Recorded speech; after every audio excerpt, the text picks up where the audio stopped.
My name is Dennis Price, co-president at ImpactAlpha. We will have you out of here for your evening events on time, so don't worry. The race for artificial intelligence, and in particular generative AI, has pushed issues of mission and purpose, governance and guardrails, sustainability, and impact to the forefront of tech investing and policymaking. What's been fascinating to see for me, even amid the sort of explosive growth, major AI companies adopting structures like the Public Benefit Corporation, blending for-profit and nonprofit structures, and pushing for an edge by combating issues like bias. These are issues and models and structures that this conference has been grappling with for over a decade, and people in this room wake up every day thinking about.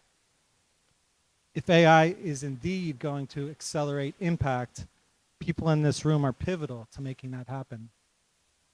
So the question we're asking across the AI track here at SOCAP is not, should you get involved? Should the folks in this room get involved? But how agents of impact can get involved and steer AI models and algorithms and companies and investments towards the outcomes that we want.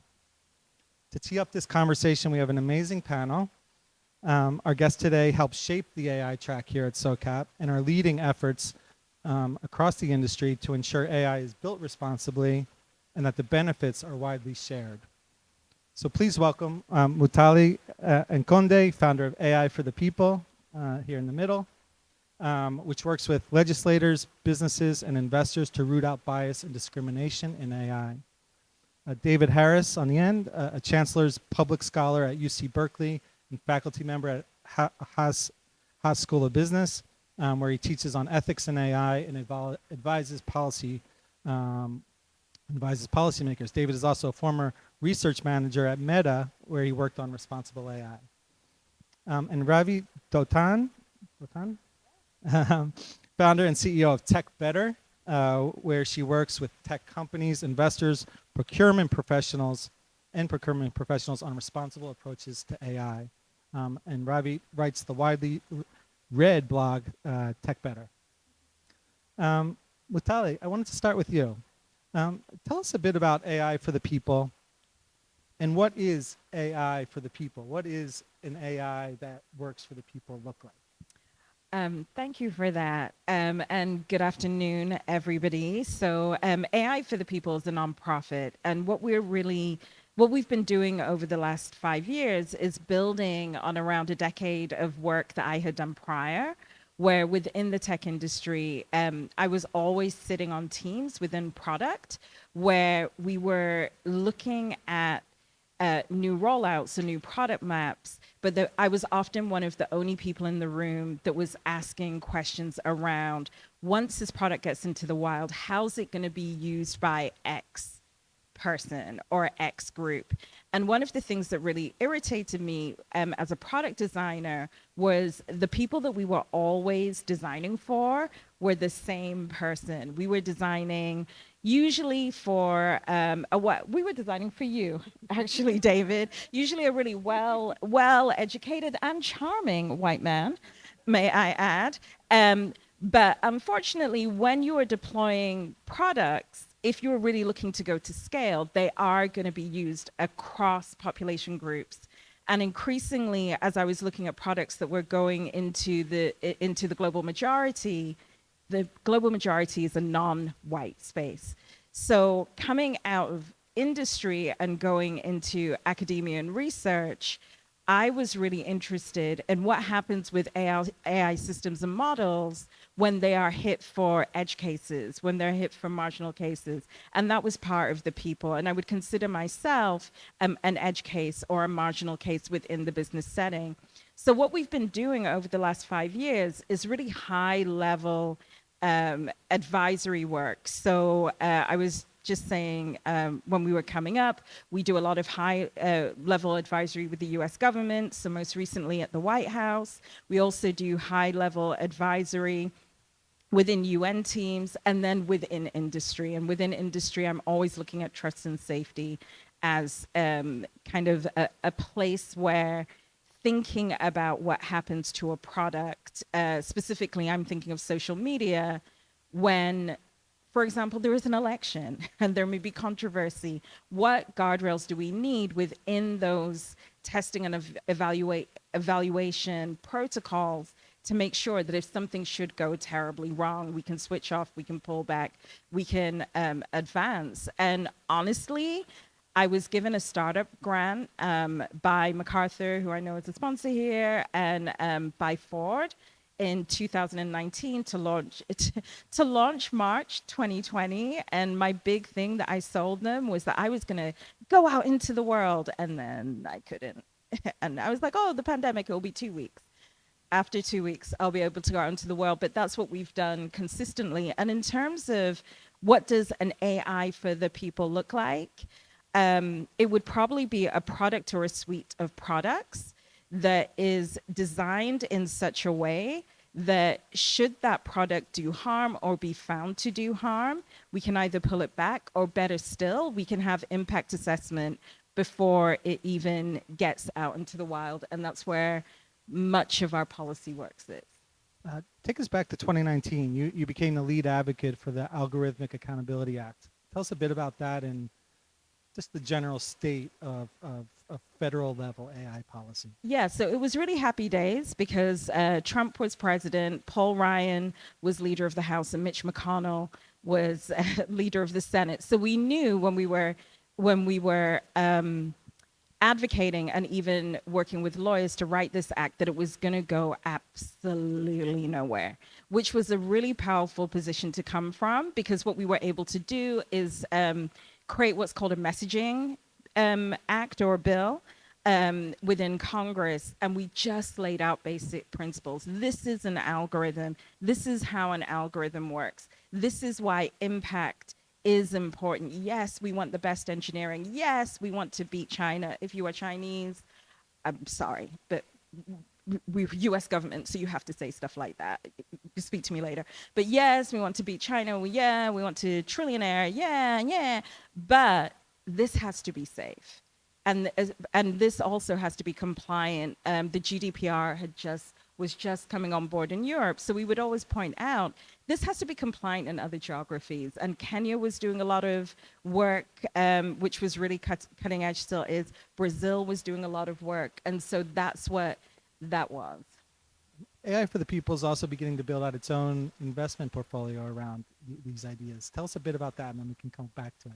Yeah, sure. There are other people on the panel. They're really interesting. Yes, so one of our new strategies, kind of going into, so we've done year 1 to 5. I can talk about that. We did great things. We did not so great things. The great things were more than the not so great things, so I still have funding. Yay! But looking to kind of years 5 to 10, where we're really not in the conversation is at the shareholder level. And really early, I had done. If you ever start a business, you will know, or an organization, you think you're going to do one thing and you're going to do another thing. So very early on, I was interviewed in a documentary that won an Emmy, which was really weird because we suddenly had an Emmy and we weren't even filmmakers, but whatever.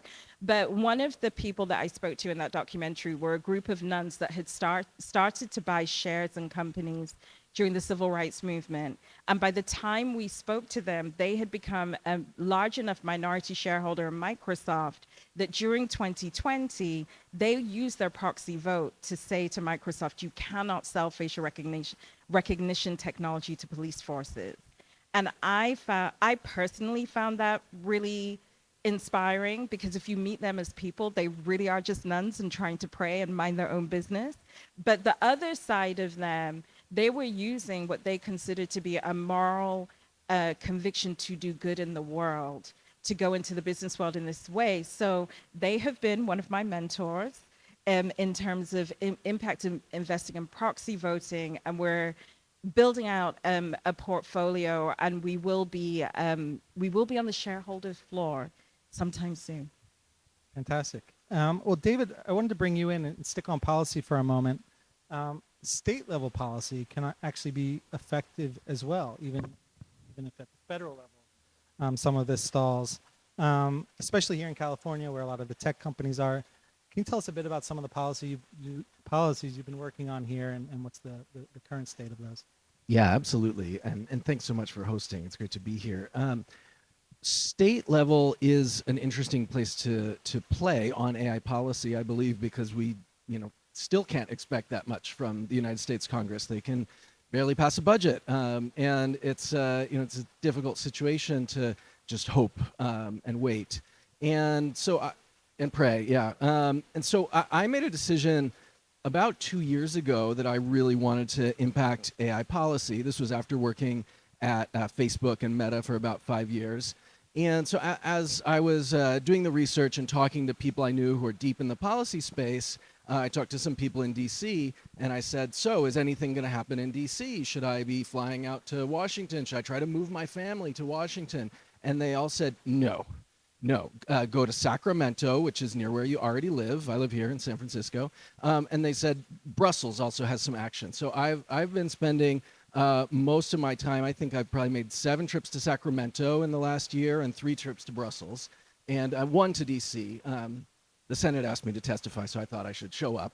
But yeah, so at Sacramento over the past year, I joined a group called the California Initiative for Technology and Democracy. And that's a project of California Common Cause, which is a national organization that's been around for many decades.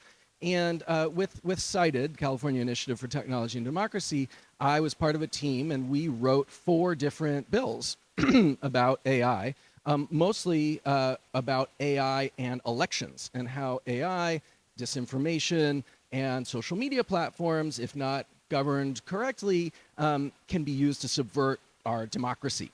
And so after writing 4 bills, we got them all introduced, each by a different member of the state assembly or senate, and 2 of them are now laws in the state of California. Thank you. So that was really exciting. My first kind of foray into policy work to actually be part of passing 2 laws. One, of course, was challenged after 4 hours in court and is now under a temporary injunction, but that is a rite of passage for legislation about tech in the United States. It happens to almost all of it. But those 2 that are now laws are AB 2655 and 2839.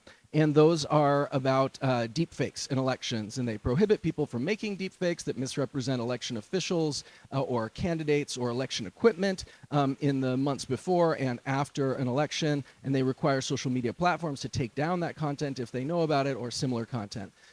There's another bill that I ended up supporting and endorsing, and CITED endorsed, that was worked on by some allies of ours that's about AI transparency, and that requires what some people call watermarking or provenance data be embedded into AI-generated audio, video, and images, and that's SB 942.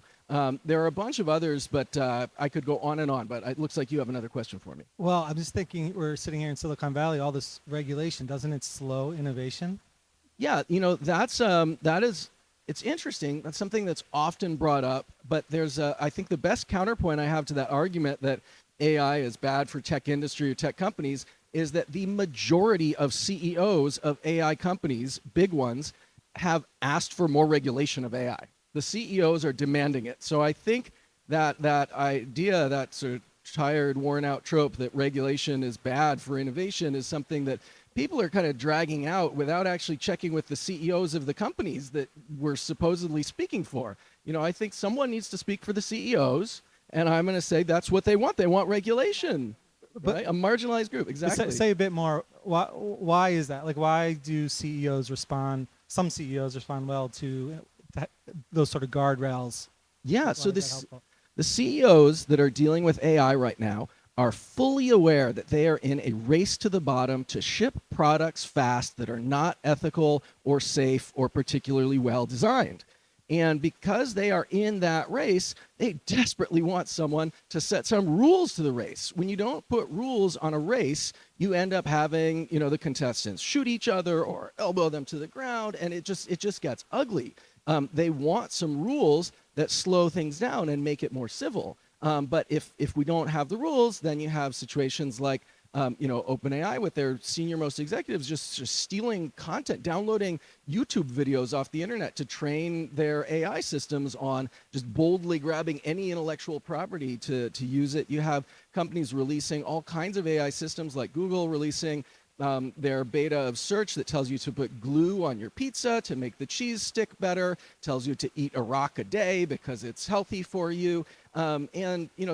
Every big AI company has made these products that are just embarrassing, but they're doing it because they know the shareholders want to see some action. They want to see them ship something and be relevant. And in those moments of desperation, they are hungry to be regulated. If you could just take us back to Meta, for example, when the idea of like responsible tech, responsible AI comes up, you were on a project team there.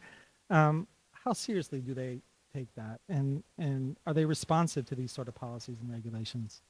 Yeah, it's a great question. So yeah, the final year of my almost 5 years at Meta, I was on the responsible AI team, and I managed 2 teams of researchers working on AI fairness and inclusion and AI governance and accountability. And really, I think you can look at the history of that team as being about regulation and also PR disasters. And so there was one big lawsuit. The U.S. Department of Housing and Urban Development sued Meta for facilitating housing discrimination in its AI advertising systems that basically allowed people to discriminate. And that's a serious violation of the Civil Rights Act, 1968, the Fair Housing Act. And so you can't do that. And so that lawsuit caused Meta to take it very seriously. Unfortunately, the fines are small for the Fair Housing Act. It's only a little over $100,000 that they had to pay. But when the United States government sues the company, they listen because there's a history. I mean, they did have a $5 billion fine from the Federal Trade Commission, and these things can get out of hand quickly. The other big one that caused them to pay attention was this recommendation when people were watching a video of black men. The recommendation was, do you want to see more videos of primates? Which was obviously a hugely offensive AI-based recommendation to people. And that, again, caused Meta to invest a lot more in responsible AI. But as that controversy faded into the distance, and as after the Housing and Urban Development lawsuit was settled, responsible AI became much less interesting to the company, to the point where the whole responsible AI team was dissolved. And so I think we see this in a lot of the tech companies as when times are good and money's rolling in, there's lots of investment, lots of cash splashing around to invest in responsibility programs of all types. And when money gets a little tighter, as was the case in the last 2 years ago, and also when a company seems like they're behind. Meta was perceived early on after ChatGPT was released as being behind on AI, in part because they didn't get invited to a White House meeting that Microsoft and Google and Anthropic and OpenAI got invited to. So they wanted to catch up, and so they shifted all the responsible AI resources into just launching AI products as fast as you possibly can. Wow. Okay, well, that's a great segue to Ravit. So is regulation enough, Ravit, to stem some of this? Yeah, love this question. I'm going to maybe modify it a little bit because is it enough? Is it the only thing one can do? So the answer is no. I think many people would say that regulation will never be enough. One is because the regulation is the floor, and the floor is pretty low. Another reason is because regulation moves very, very slowly. Well, tech moves it, so it's never going to catch up. But also because it's not necessarily motivating people in the right kind of way. When companies get into this compliance mindset, it can, and I've seen it, become this, checklist exercise. So I'll just give an example from a company that I've worked with. I should introduce myself, but I do consulting about AI governance and also research to understand how to govern AI. And I also write content. But yeah, one of the companies I worked with, just as an example, they brought me in because they wanted to figure out how to be more compliant with the EUAI Act. So there was I in a room with legal counsel of the company, like the legal team, the CISO, and the CTO. And we're talking about how to be more compliant with the EUAI Act. And the CTO says, but should we really though? Because look at what happened with GDPR. No one checks. Maybe we shouldn't really bother with this EUAI Act. Right? So it doesn't necessarily motivate people in the right kind of way. So that's why I'm really looking into financial incentives and how they can move the system, because they can actually go pretty far. When you talk to companies, especially early stage companies, and I've talked to many of them, and you ask them, do you want to handle your AI more responsibly? Some don't care, honestly, but many do. Right? And then you ask them, well, why don't you do more? I did hear many times, I want to, but I cannot because my investors won't let me. Is that line I've heard many times. And it really helped me realize that AI responsibility is really an ecosystem. It's an ecosystem move. It's not just one kind of actor. It's not just the tech companies. It needs to be the tech companies that make the product, and also everyone who pushes money into that. So that includes investors. It includes procurement, right? Especially when you think of procurement by organizations who have some kind of a social mission. So it could be philanthropies, right? It could be government agencies. So I'm also working on procurement of AI in public administration. Anyone who controls money and moves money to AI systems and has some kind of a social mission can be a part of moving the ecosystem in this positive direction. So just one more thing that I'm seeing both in my consulting and in my research, when I ask them, the ones who are doing AI responsibly, what possesses you to do this? It's money, right? It's the money argument. And they'll tell me, my clients, and so I think that impact investors are in a perfect position to be really, lifting up the whole AI responsibility community. Answering my questions before I ask them.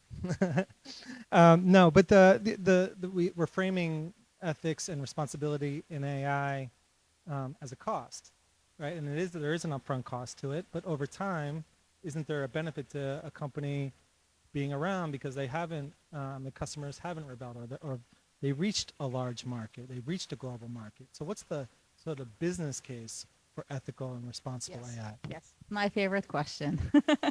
Yeah, indeed. People contrast responsibility with cost and with regulation as if there's tension between them. I think it's not the case. What do we mean when you say AI responsibility? Well, it starts with having your product actually work. When your product actually works, it also works, which tends to be good for business. And so that's, to me, the basics of AI responsibility. Measure whether your thing actually works and make it the case. Now that you've measured that it actually works, check that it works equally well for different parts of the population.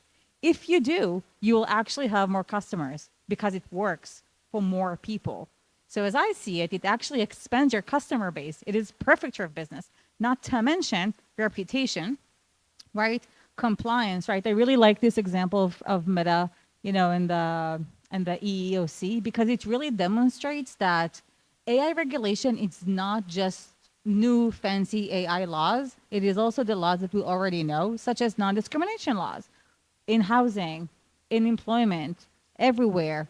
So we're seeing more and more of it, and I think we'll see even more and more of it. Just companies getting sued for violating regular laws with their AI, right? So we have products work better, expanding your customer base, reputation, compliance, also talent attraction is something that I'm hearing. So there isn't really this imagined conflict. I mean, there can be, but it doesn't necessarily have to be the case.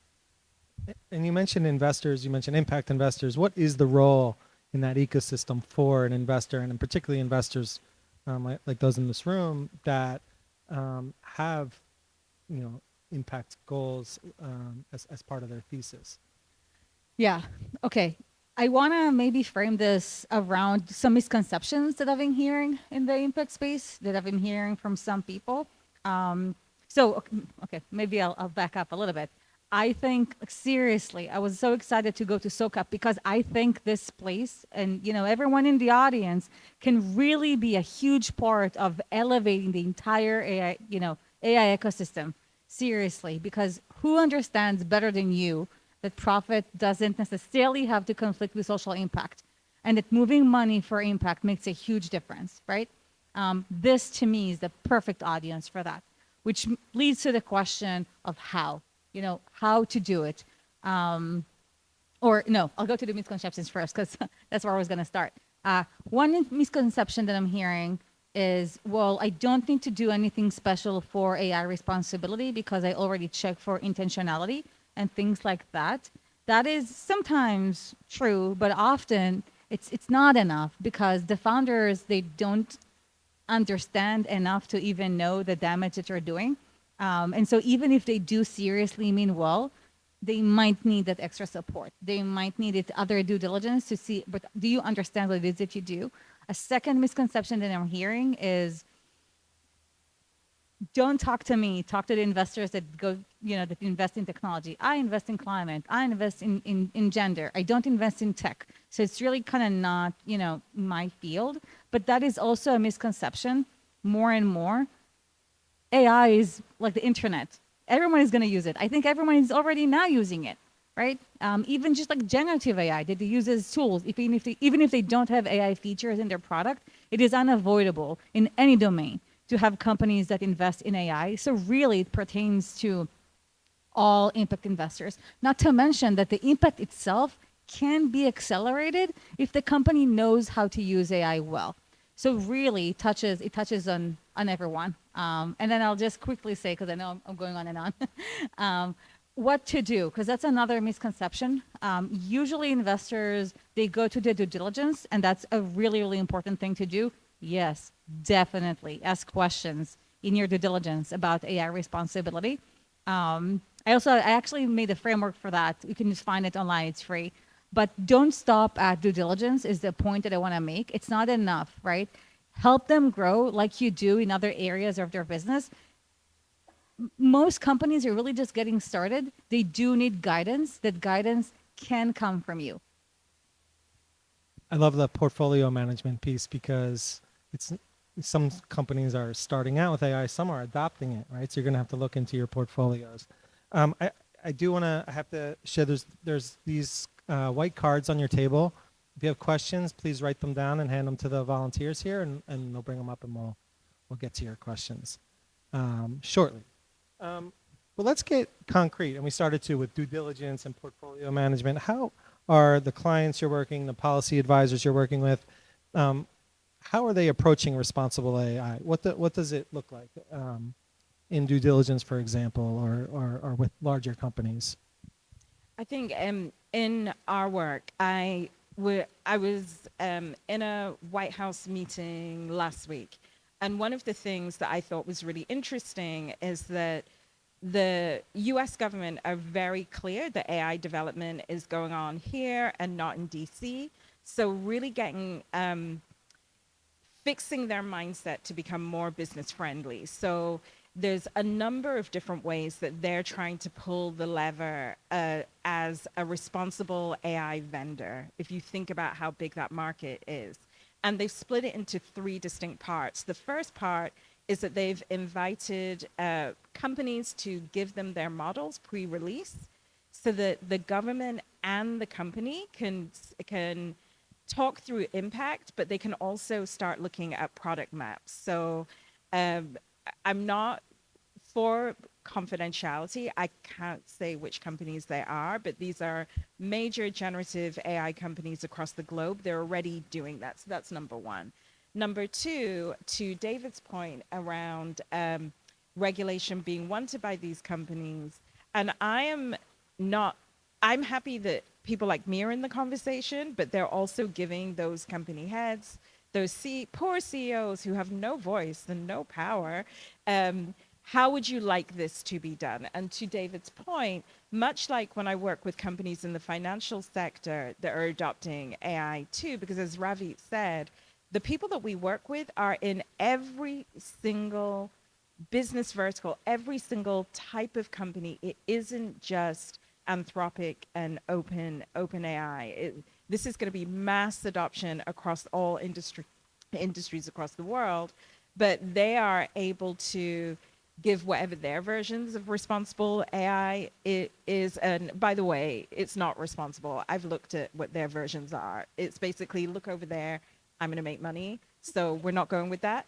But at least they're in the conversation. And then to Ravit's point, procurement. So one of the things that we've been able to push, not just us, but the group of us collectively, is within procurement. We are looking for compliance to all existing US laws, and it's actually based on the Meta case study with housing that, that we've already got this big company. It was a small fine, but it was huge impact in terms of letting government understand how they can tip the scale. So that's another thing that they're doing. And then third, one of the things that I'll say is that within companies, when responsible AI teams are invested in, particularly when they're married with products, you end up with really good success stories like Google Pixel 6. I don't know how many people use Androids. If they do, they cannot be in my group chat because I do not believe in the green bubble, but we can speak about that later. But one of the things that Google does is create this Android phone. And what they had done was partner with a sociologist at Harvard University to try and create a larger palette for computer vision. So this idea that facial recognition didn't recognize black skin, that it was challenging that scholarship. Joy Buluemi at MIT had written that paper in 2018. And what they did was create a computer vision system that could recognize more different parts, more people. Integrated it into a camera in 2022. That camera became the best-selling Android in Google history, but it also became one of the biggest selling phones across the African subcontinent. The reason Africa is so important is that unlike Europe and other parts of the world, Africa is growing. There are many young people making many dance videos, making many videos across the screen using those phones. And most of them are in my family and in my family group chats. And I do not want to see them, but they are happily letting me know everything. But the people that bought it in the West were white men, because to Ravit's point, it was a better camera. It wasn't a better camera for recognizing my cousin doing nothing and then putting it in the group chat. It was just a better product. And so I think those three kind of, I often in my career have said, let's think about responsibility as being part of the innovation cycle rather than being in conflict with it. If anybody that's been to business school knows that part of the innovation life cycle is refining your product or your service, and that's where it sits. That's been a really good case study that increased share price, generated billions in sales, and really launched new types of investment into responsible AI for that particular company.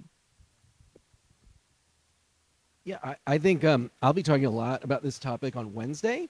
We have a panel about investing in ethical AI, and it's all about this one case study that I think is the most interesting right now, which is a group of foundations that got together and decided to buy a significant chunk of shares of Anthropic, which, if you haven't heard of Anthropic, it's a company that was started by a group of people who left OpenAI because they were worried that OpenAI was being reckless in a number of different dimensions, and they wanted to create a more responsible AI company. So the foundations got together and took their endowment funds and bought into Anthropic. And I think that's a really interesting case because I think it symbolizes to a company that is trying to be more deliberate about what they'll release and go a little bit slower to operate in the interest of humanity, that there are investors that will take that plunge with them and be more deliberate about what they're doing.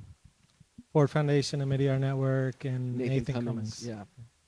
Yeah. I mean, that's a great example of impact investors already getting involved. Yeah. Any other concrete approaches? Yeah. Yeah. Okay. I love both of these answers.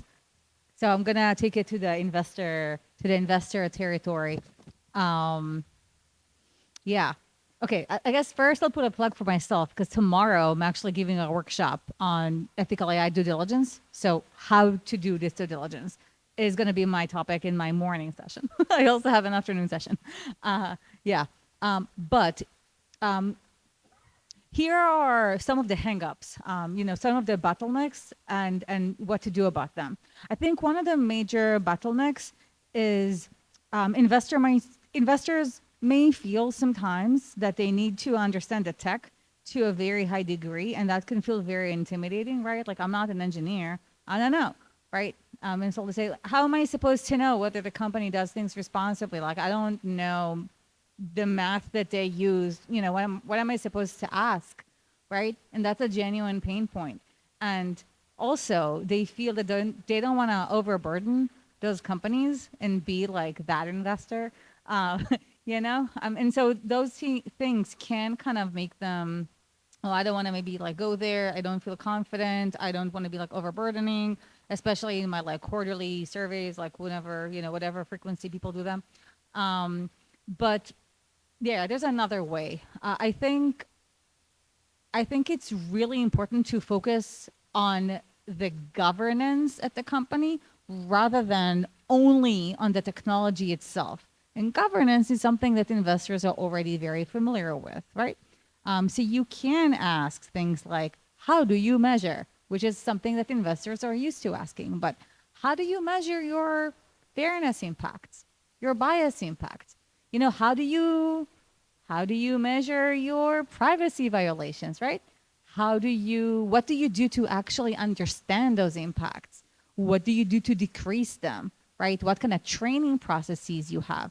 So these are questions that investors are definitely in a position to, formulate really great questions about and know exactly how to evaluate the answers. So to summarize, I guess, the due diligence part, don't necessarily go only for the tech itself. When it comes to AI governance, think about AI, I guess. Yeah, think about the governance aspects of it. It's very telling, and it's definitely in your wheelhouse. Great. Well, thank you. A few of the questions ask a more sort of fundamental question around, Fisher of Change Agent AI. Yeah, over here. Can we agree that all AI is encoded with values? And if so, doesn't the conversation around AI for good require a deeper, more strident conversation about the values, i.e. defining good in AI for good? Another question asks about how do we incorporate spirituality into the algorithms. And then another side, they all relate, talked about the positive framing, Mutale, specifically yours, around what you're for in AI. And so this idea of like, there already are values being pushed forward through AI, and how do we define good? And are there efforts around defining responsible, ethical good at a higher level, industry level? No. Not generally, because it would be, to David's point, it would be difficult to put a cost. I can't imagine how they would build that team. However, I think the larger philosophical question is definitely worthy of discussion. I'm a sociologist. I research also, so I will definitely leave this to my friends in philosophy. But there is a collaborator that I work with at Oxford Internet Institute. And one of the things that she's looking at in terms of, she's trying to translate her own research, which looks at what is good and what is bad. I am not a philosopher, so don't tape this or quote me because I'm sure I'm getting it wrong. But I think that's where her outside research looks into. and then trying to figure out for AI producers, I'm not sure whether it's governments, companies, how to have a metric. But the problem with, in my opinion, that type of approach is it's what Ravit says. It's then I've worked with checklists, and it's like, well, if we say good is that it's good for 3 people, and it's good for 3 people, check, it's good. But it doesn't really, it's not it's not it's not sustainable or scalable for new generations of product. One of the things that we have looked at AI for the people for the last 5 years is just simply the question: does this comply with non-discrimination laws? That was how we were defining good, because what we implied in that is we already have standards for what we believe to be legally responsible in this country. We should not have a business sector that doesn't comply. So I don't know if that one of the very famous examples was up until about 2 years ago at TSA. If you went through TSA, there was a binary if it pinged. You either had to go to the male person to pat you down or the female person to pat you down. And what that didn't allow for were intersex people who in that X-ray, in that system, wouldn't comply with traditional male, female gender binaries, and or people who were transgender or non-binary who may not necessarily identify with a gender. And that's an example of a value that was encoded into a system, a sensory system, that wasn't good for humanity. And so I think that could go. And the other thing around being affirmative, AI for the people. We love AI. We love technology. Technology has fed me for my life. It's fed my children. Hooray! It's feeding my friend. You know, like I'm here for it. What I'm not here for is discriminatory. Not being allowed to get a house because somebody could use an advertising filter on Facebook that says that they do not want this ad to be shown to people of African American interest because they didn't want to be racist. So if you are another African adjacent interest person like me, we were not seeing that. And it was clearly just racist, you know. So that's not the type, that's not what I would consider to be good. Maybe I can take a stab at those. I think with the values one, yes, tech is never neutral. There are absolutely values in all AI systems, and they generally come from the training data. And if you try to imagine in some way that technology is objective, or that technology is random, or that technology it's just the average of all these things, no, that's never correct. With AI training data, basically these AI systems, the big ones we know about, just scrape everything they can possibly find or get access to or think they won't get sued for taking from the whole internet. And what do we get with that? Well, we get a disproportionately Western, North American, European, because a lot of these systems are English language dominated. A lot of the systems scrape Reddit. Reddit has more male users, younger male users. Whiter, etc. So it's never going to be unbiased. In terms of spirituality, that the idea of using AI in some sort of substantive way for spirituality makes me very nervous. And I think if you didn't see the story about character AI from last week that was in the New York Times, this is an AI chatbot that young people and people of all ages can go, but it's become popular with young people to go have companionship, a companionship chatbot. And there was a 14-year-old boy who got very, very close with this chatbot, and it encouraged him to commit suicide. And so I would really, really worry about AI in a domain like spirituality, and just make sure to think not twice, but like 17 times before launching anything there. In terms of the positive framing, yeah, I think AI has the power to bring us a lot of really interesting stuff. I think, Demis Hassabis, the founder of Google DeepMind, which got bought by Google, just got the Nobel Prize for his work on genetics and gene folding technology for this product called AlphaFold. And I'm not a chemist or a biologist or a physicist, but my understanding is that that is a huge advance and could bring about great, wonderful things in the field of medicine. So I think we can see a lot of advances. in those ways. And I think, I don't think any of us have said United Nations yet on this panel, but the United Nations, although I don't think they will be effective as a regulator of AI, I don't think they have the power to really stop anyone in the world from doing anything. But they are doing some interesting work about promoting access to AI for people all over the world. Now, that could kind of cut both ways, and I would again encourage thinking not twice, but a lot more times.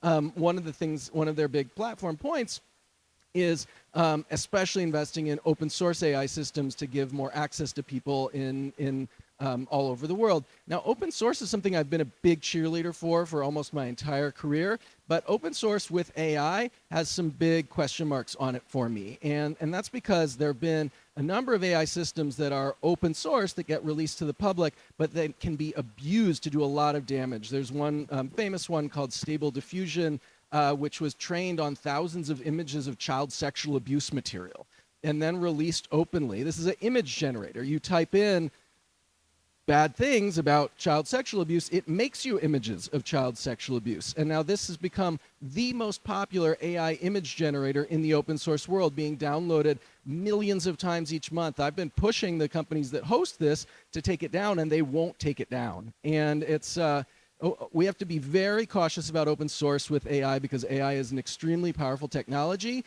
And if you hand it to everyone, you're handing it to people who will abuse it. And so I think we have to be careful with that. Yeah. I'm going to go back to the question of the good. As it happens, my PhD is in philosophy. Perfect. Yeah. So I wanna make two comments. First, unfortunately, as humanity, we still do not know what counts as good. We still do not have an answers for that. We have literally studied this for millennia, not getting closer. And so we're probably not going to be able to answer that question with regards to AI as well. However, we don't have to, right? Because even though we don't have an answer for what is good, we are still able to decide things in our lives, right? And make decisions about what do I do to be a good person? Or if I'm an impact investor, I'm able to invest for social impact, even though we don't have those kind of large, high-level answers. And it's the same with AI, right? I think there's a tendency to kind of go to the foundations in our thinking about AI, but we really don't have those foundations in other things as well, and it's okay, right?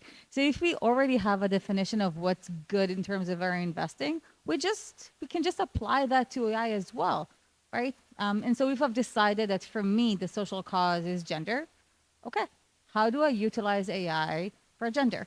And so that's my comment about the good question. And then about the positive framing, what I want to add is how AI can really help in leapfrogging.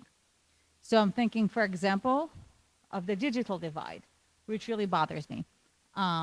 So on the one hand, AI can be really terrible for the digital divide, right? I think of those countries that have, a very low percentage of even internet access, right? Or even electricity, right? Meanwhile, a kid in San Francisco grows up with ChatGPT.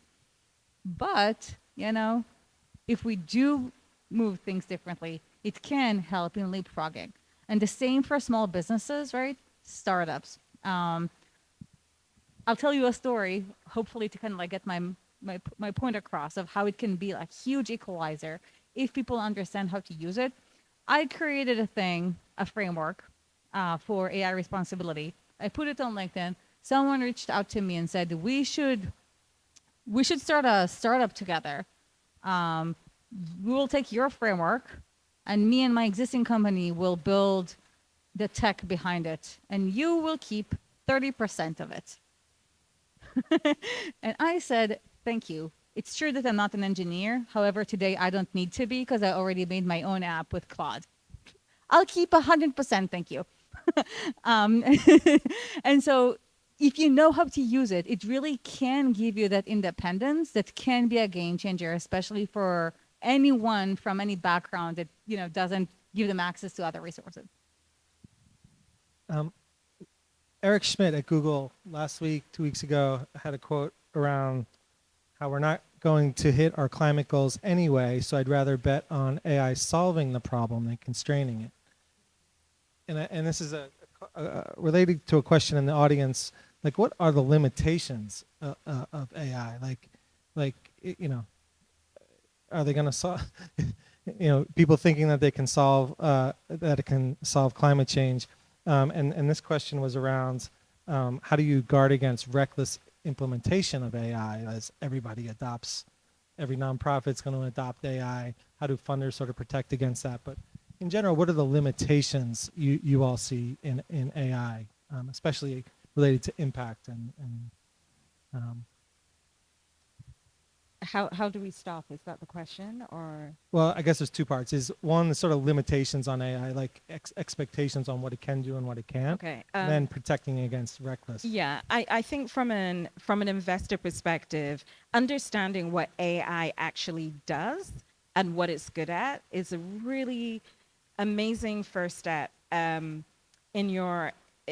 you're developing your investment thesis. A couple of years ago, we were invited to like a family office conference. Great food. If you ever get invited, go. They have money. It's good. One of the things that amazed me, and it's kind of come up with the spirituality question, was the ways in which these family offices, as they were thinking about getting into AI, as they called it, they really did think that these systems didn't just sort and didn't just create new opportunities. These are machines that know how to sort and process information. To David's point, their ability to sort information is based on whatever the historic training data are in, which is encoded with the histories of our countries. Our histories which are sexist, racist, ableist, all the ists, right? So those are the decisions that they're going to get. So I think for impact investors, understanding that you have this very powerful tool, that it can improve functionality in other areas, but it's not going to be able to be your friend. It's not going to be able to be your God. It's not going to be able to tell you who to get a house. That's ridiculous. But it can be a great tool. I think that's number one. And I think that's the biggest limitation that I see in my work. These huge expectations that are put on what are effectively machines. And as impact investors, I like to think of you as the community that have not just the capital, but you also have you have the soul, your capital with a soul, right? And because you are sentient beings, and because that's part of your investment thesis, do not rely, do not invest, walk out the room, take whatever free stuff, whoever pitches you, come in and go the other way. If they tell you it's going to be able to make these big, high stakes decisions by itself. I think the other thing, as well as knowing what AI can do, one of the very big challenges, which I've just named in terms of training data, are the decisions are not going to maybe align with your values, because the reason that you are impact investors and you're willing to not do 10x but do 8x or 5x because you believe that business is a source for good is because of the world that we're in. We are all people that want to change the world in a positive place. We're not going to be able to change the world with the same training data, right? So I also think you have to assume that not only will this system show the worst of humanity, not because it's a bad system, but because just the engineering, the way that we engineer it, then you have to then think of positive use cases. I love I do not remember the DeepMind's man's name, and I should, because he now has a Nobel Prize. Demis Hassabis. That name. But the prize he actually got for was generating new forms of protein that can be then eventually used to heal diseases that we are now thinking about incurable. That's an amazing use case. That's an amazing use case using science. The last thing that I'll say, and this is why Eric Schmidt, for many reasons, makes my head want to explode, but this idea that the way that we are currently generating AI isn't going to hurt the environment is absolutely unequivocally wrong at this moment as we sit here. The amount of electricity and water that it takes in these data centers is another amazing challenge that I think we should look at. But I don't think that we should concede our planet and just say we're not going to meet these goals anyway. So let's make all the money, because we've all just sat through a summer where we've seen in our own country, people that we care about in our own country, 2 hurricanes in nearly a month.